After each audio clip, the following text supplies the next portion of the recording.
Hello, Mike Pinocchi here, and in this video, we're going to take a look at how we can use the IOTA to troubleshoot VPN problems. So in this case, I had somebody call in and say that on April 15th, they were having a hard time connecting to our VPN router back here at the office. So what I want to do is I want to go in and take a look at the traffic on that date, see if I can figure out which of the devices is having problems, and then go out and grab the trace file for that problem. So what I'm going to do is I'm going to begin by coming out here and clicking on my time, and I'm going to choose a custom time range. And I'm going to select April 15th for the beginning and end, and I know that this happened right around 1800. So I'm going to put in 1800 for my start time, and I'll put in 1900 for the end time. So this is going to give me that 1 hour time period right then. So when I click apply, it now goes back in time. And this is one of the great things about using the IOTA to capture over a long period of time, is that I can easily go back in time to be able to see what was going on. Now, what I want to do is I want to filter in on that point-to-point tunneling traffic that's going across the network. So what I'm going to do is I'm going to come up here and I'm going to select a layer 7 filter. So I'm going to say L7 and I'm going to say protocol name. I'm going to come over here and I'm going to put in Pptp. And in fact, it saw that it was out there, so I'll select Pptp. So now we can see which devices were talking the point-to-point tunneling protocol. Now, if they're working, if they're able to establish a connection, what I'll see is I will also have GRE traffic to go with this.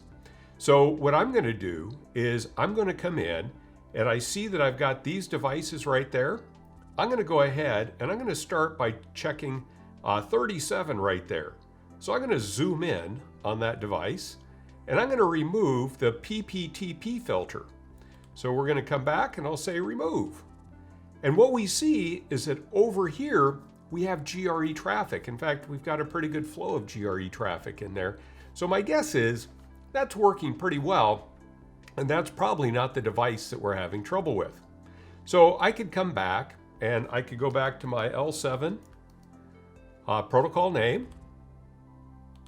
I could say Pptp, hit enter, and let's try 34. So I'm going to go ahead and filter in on 34, and I'm going to remove that Pptp filter. I'm going to hit remove filter, and now what we see is over here, we see that we have TCP and we have ICMP, but we have no GRE. So this is probably the device that we're having trouble with. Now the key here is that I've gone from a very large amount of traffic, gigabytes worth of traffic, down to 65.4 kilobytes that represent that traffic for this device that was going across the network at the time that problem was occurring.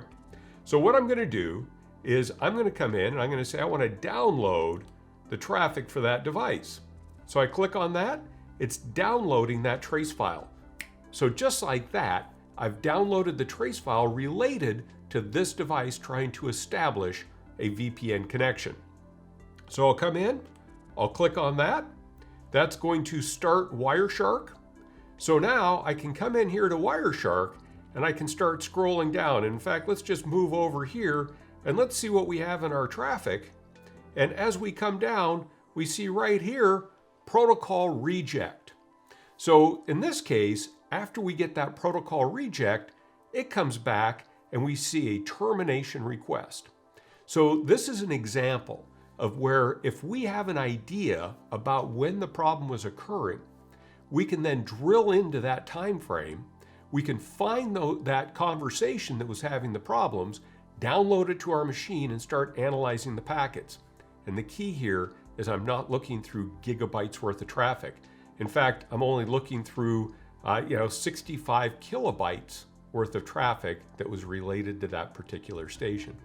So whether we're troubleshooting in L2TP VPN, an OpenVPN, Pptp, IPsec, we're going to see that this is going to work much the same. We can identify the time range roughly. This could be, in fact, within an entire day. Identify whether we're seeing the traffic that we expect or not. If we're not seeing that traffic, select that conversation, bring that traffic down, and start analyzing it with Wireshark. So this is how we can use the IOTA to reduce the time it takes to get the right packets to begin our analysis. Thank you, and I hope to see you in another video.